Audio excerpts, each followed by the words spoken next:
Last 5-star buff of 10th anniversary, and it is Waver. Waver is a 5-star caster that probably a lot of people have, mostly because a lot of content creators said pick Waver off the ticket. He'll make your life easier. That policy still goes now. Shufu is out. She's definitely a support substitute for Castoria. So if you need that extra, like when you pull Shufu, you can pick Waver, and then you pretty much have most of the farming you'll need for a good while in the game, like, already set.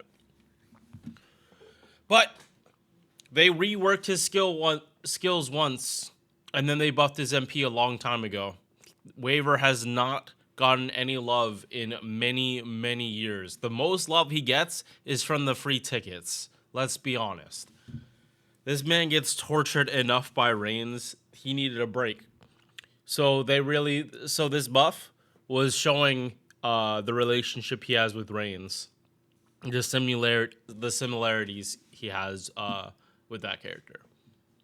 So let's get started. Base attack. We honestly don't care. You're not using DPS Waver. Like, DPS Tamamo is a thing because of Beast 4, like the Beast of Cherishment fight. Waver is never gonna be a DPS. He is not built like Tamamo. Ain't no way. Yeah, I am gonna glaze Tamamo in this video. Yeah. HP 14k. That is definitely a good number to be starting with. 5 stars tend to be around the 13k range. This is on the lower end of 14, so could be better, but he's mostly it would be better if this was just higher. But I mean, his face cards do at least do some damage. It's not like he doesn't get attack buffs too. It's just you're not looking for damage. You're not looking for damage with Waver. MP charge 1.64. It's because there's only one hit on these arts cards. Most of his gain is going to come from art spamming and his own skills providing charge. He's not someone that's face cards are going to do shit. Yeah, like, you do not want one hit arts because it just, like, makes refund worse. And it's an overkill reason, not multiplicative, like the more hits, the more gain you get instantly. No, it's the more hits you have, the more will actually be an overkill. So him only having one hit, like abysmal year 1 hit count, yeah, it screws him up. Something to note, Living Human and Caster are the bond CEs you can use with him. So that's what you should be looking out for from your supports. Try to use them. And yeah, get Waver to like 15. If you literally don't have anyone else, or you have everyone else done and you just feel like getting him up there for the bond points, sure. But I think at a certain point, like, you have like your teams for bond 15, and then you're just bond leveling other characters to 10. I think that's eventually how it's gonna go, but it's still gonna take people getting at least the main 3 done: Scotty, Vitch, Castoria, before you're... And Oberon, sorry. Main 4. Scotty, Vitch, Oberon, and Castoria. But yeah, like, if you don't have them, you don't have them. Like, you can't bond farm for characters you don't have. And Waver will definitely do the job for arts. It's quick, it's a little different. Like, you can't... Most people would use Oberon as the extra slot, but again, if you don't have Oberon, you'd use Waver. But Waver isn't someone you can use as like the actual substitute for like your double Scotty, your double Vitch, or your double Castoria. He's not the substitute. He's like the plug support. He's the one that's getting you up to where you need to be to keep looping, not the one that's gonna get you looping. So, we're not even going to look at these old skills. They are bad, and these haven't been in the game for a very long time. I know I touched on them like in previous Waver videos. We're not doing that here. We are just talking about the skills as they are now. So, this skill, 30 battery, static. There was no leveling it up. and 50% crit damage. That's all. And also the scaling was a little weird. 20 to 50. Usually it would be 30 to 50. Just also something to note. When the scaling is like that, it means that you leveling the skill matters way more. You like the smaller the gap, the less leveling the skill matters besides cooldown. But the bigger the gap, like going from a 20 battery to a 100 battery, you're gonna notice the difference in every single level because it's like it saves you a certain amount of support skills. So, to buff this skill, they took inspiration from Reigns and her NP. Overcharge. 1 time, 3 turns. Waver is now one of the few mainline supports, because even still, I would call him mainline, that actually would give overcharge. So, now, any servant that, like, especially for events, any servant that, like, doesn't have MP damage in their kit, to like really double up with Oberon, say the Evency also doesn't have MP damage, Oberon's value like really goes down if the only thing you're doubling for MP damage is his own skill.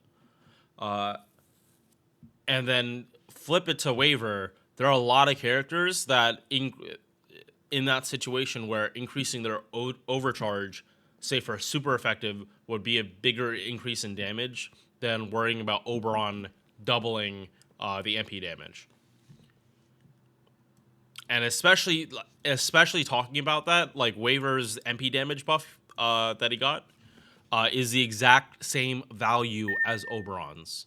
So truly, if the DPS does not have MP damage, and the only source of MP damage, and we're even talking about the CE too, like no MP damage on that CE,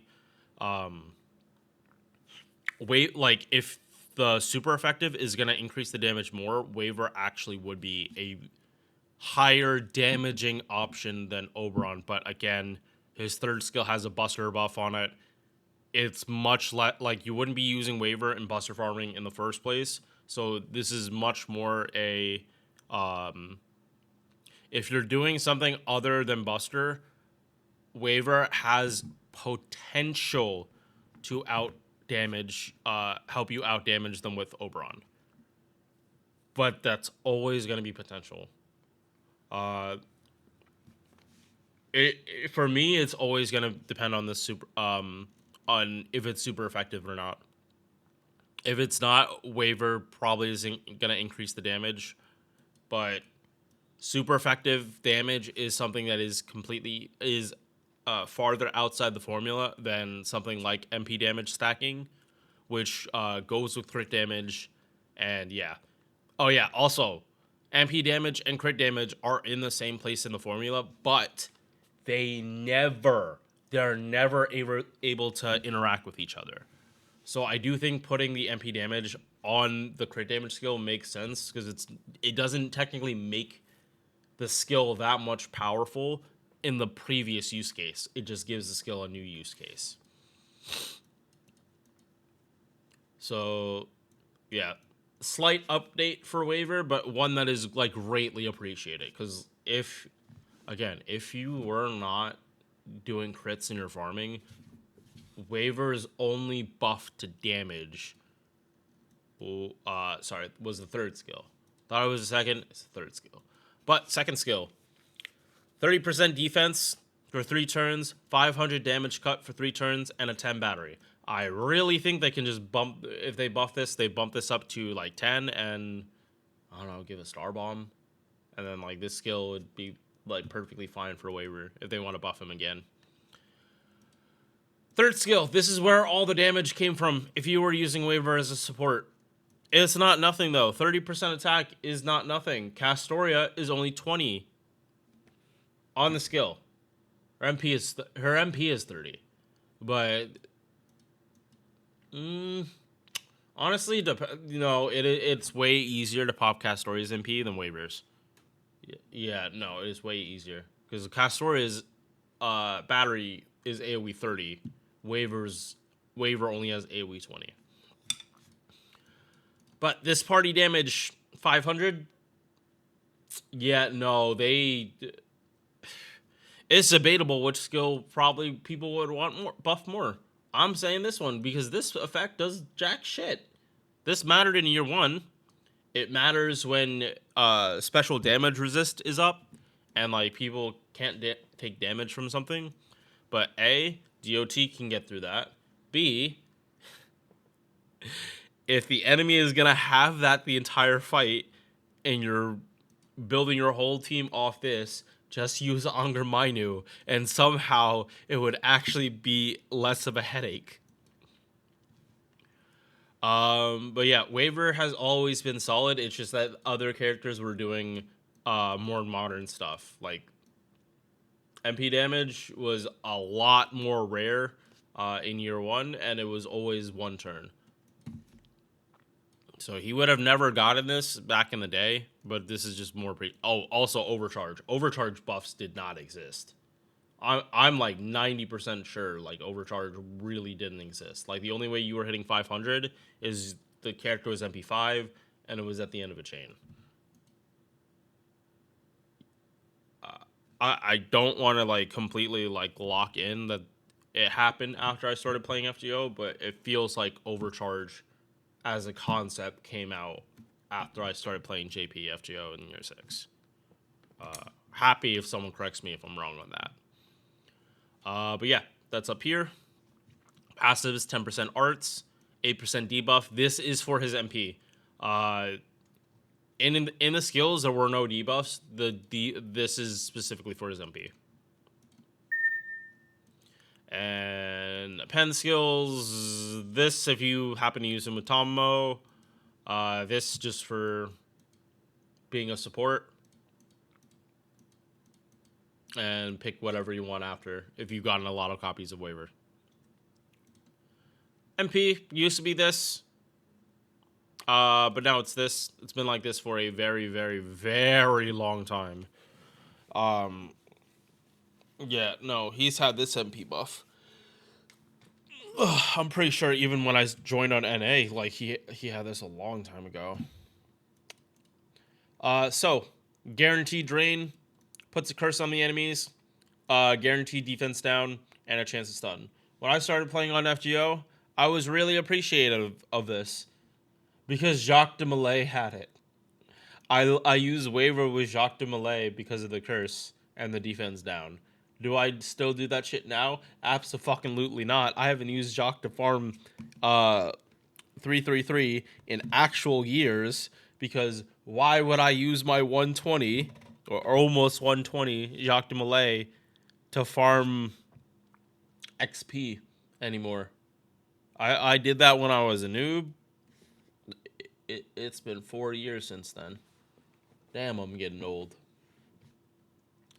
But yeah, no, this defense is nice. This is nice. Like before Scotty, like you didn't have like really good instant access to defense down, but now you don't use Scotty for that. You use Khazir drop, and Khazir drop can put like 80% down defense down in a turn, or you use Matahari, who puts 70% down on like a skill, on 2 skills, not even her MP. Like you get her MP involved, it goes up to like 90.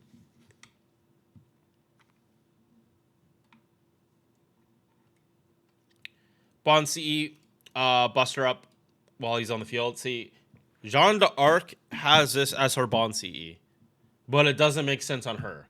For Waver, this makes so much sense because with Buster Servants back in the day, the only way they were MPing was you were using Waver.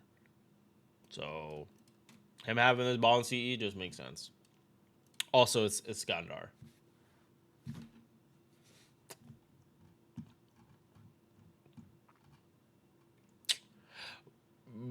Actually, no. Sorry. One last thing before I end the video. The funny thing is, Iskandar wasn't in the game when Waver came out. Like, I'm 90% sure Waver was in the game at release. Yeah, no, 37. He was in the game at release. He showed up in Septum? Yeah, and that was like months before Excel Zero. So yeah, no, they had that bomb seat. Like they had, it's either this was planned for Iskandar, which honestly is likely. If he's coming out in year one, trust me, it takes way longer than 2 months for them to develop a character. They have literally said they start developing like 2 years back. So I'm sure this was made with Iskandar in mind. All right, that is waiver. I'm not telling people to go summon for him because most people already have him. But if you are using him, you don't have, or you're new to the game, like try to just use him. Well, especially if you're new to the game. If you're not using waiver, you're not going to use waiver. Understandable. You need him when you need him. Uh, he would definitely be very helpful in some of these Yule Olga quests though. I'm not gonna lie, having waiver and having a 50 charger and like half the teams for you Olga quests, it makes it a lot easier. It is so much easier. Um Especially because I did Stellar Blind and oh my fucking god. That ooh, we're gonna try that again. We're gonna do a real run sometime. Alright. Thank you for making it to the end of this video. If you enjoyed, drop a like or sub. Hope to see you in the next one. Peace.